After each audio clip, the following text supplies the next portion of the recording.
올해 2월 대전지법은 어린 아들을 5년 동안 상습적으로 때리고 정서적으로도 학대한 의붓 어머니에게 징역 1년 6월에 집행유예 3년을 선고했습니다.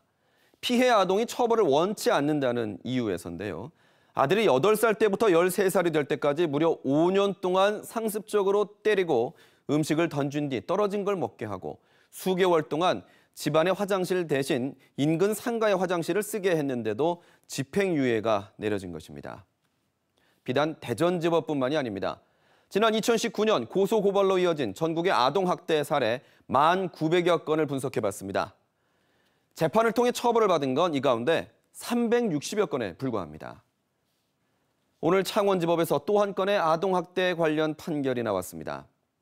항소심 재판부는 심신미약 등을 사유로 감형해 줄 것이라는 예상을 깨고 1심보다 더 무거운 형을 내렸는데요. 바로 지난해 6월 창녕에서 쇠사슬에 묶였다 빌라 옥상을 통해 탈출한 한 아동의 참담한 사연을 기억하실 겁니다. 1심에서 이 부모에게 각각 징역 6년과 3년을 선고했는데요. 그 징역 기간을 1년씩 더 늘렸습니다. 아동보호단체들은 이번 판결을 긍정적으로 평가하면서도 아동학대 범죄의 양형 기준을 근본적으로 높여야 상처받는 아이들이 줄어들 것이라고 지적했습니다. 박기원 기자가 취재했습니다.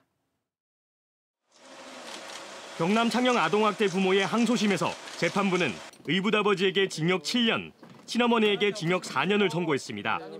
원심 형량보다 각각 1년씩 늘어난 겁니다. 의붓 아버지가 밥을 주지 않은 방임과 나머지 자녀 3명에 대한 학대는 없었다고 주장했지만 받아들여지지 않았습니다. 가족들이 먹다 남은 반찬을 비닐봉지에 담아 먹었고 테라스에 갇혀 맨밥을 먹었다는 피해 아동의 진술을 인정한 겁니다. 또 목에 쇠사슬을 걸고 욕조에 얼굴을 밀어넣는 행위를 동생들이 지켜보게 했다는 진술을 바탕으로 동생 3명에 대한 정서적 학대도 인정했습니다.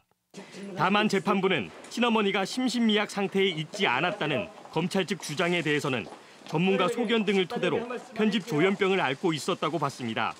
양육수당을 다 받아가지고 챙기고 그거는 정상적인 사람이지 감형을 받기 위한 그러니까 변명으로밖에는 안 보여지는 걸 재판부가 인정을 하셨다는 거에 대해서 조금은 아동보호단체들은 형량이 늘어난 이번 판결을 긍정적으로 평가하면서도 아동학대 범죄의 양형 기준을 근본적으로 높여야 한다고 말합니다.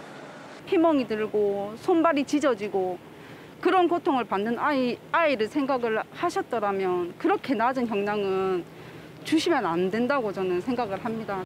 피고인 측 법률 대리인은 이들 부부와 논의한 뒤 대법원 상고 여부를 결정하겠다고 말했습니다. KBS 뉴스 박기원입니다.